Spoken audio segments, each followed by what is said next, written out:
السلام علیکم۔ آج ہم بات کریں گے غزوہ بدر کی۔ تو یہ جنگ ہجری سن 2 میں واقع ہوئی تھی۔ اس کا ذکر قرآن میں سورہ انفال میں ڈیٹیل سے آیا ہے کہ اللہ نے اپنے نبی صلی اللہ علیہ وسلم سے وعدہ کیا تھا کہ 2 لشکروں میں سے ایک لشکر میں تمہیں ضرور دوں گا۔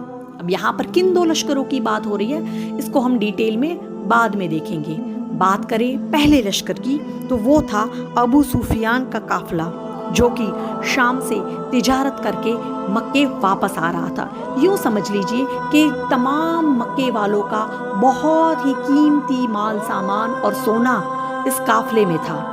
تقریباً 1000 کے قریب اونٹ تھے جن پر کم سے کم 50,000 دینار کا قیمتی سامان لدا ہوا تھا، جبکہ اس قافلے کی حفاظت کے لیے صرف 40 آدمی تھے۔ اب مسلمانوں کے لیے بڑا ہی سنہرا موقع تھا کہ وہ اس قافلے کو آسانی سے لوٹ سکتے تھے۔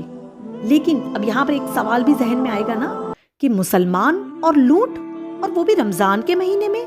تو دیکھیے، مسلمان جب مکہ سے ہجرت کر کے نکلے تھے تو وہ بالکل خالی ہاتھ نکلے تھے۔ انہوں نے پیچھے اپنا سب کچھ جو ہے وہ چھوڑ دیا تھا۔ تو بعد میں قریش نے ان مسلمانوں کو غصہ دلانے کے لیے ان کی جائیدادوں کو قبضہ کر لیا، اور اس قافلے میں بہت سا مال جو ہے وہ انہی کا تھا۔ تو دیکھیں، اس کے بدلے میں اب مسلمانوں کو اجازت دے دی جا رہی ہے کہ ان کا مال تم لوٹ سکتے ہو، بدلے یعنی کہ قصاص کے طور پر۔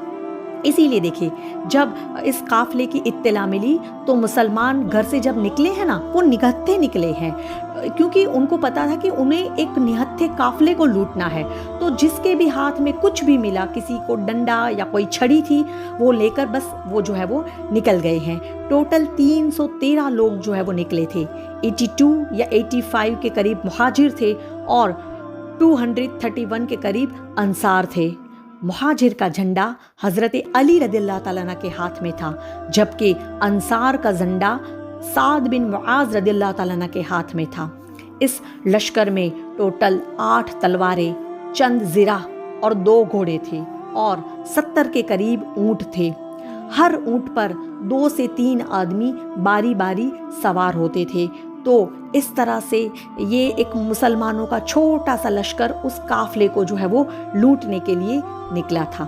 لیکن راستے میں اللہ نے فیصلہ کر دیا کہ اب مسلمانوں کی ٹکر جو ہے وہ کہیں اور کروائے گا، اور حق کا حق ہونا ظاہر کر دے گا۔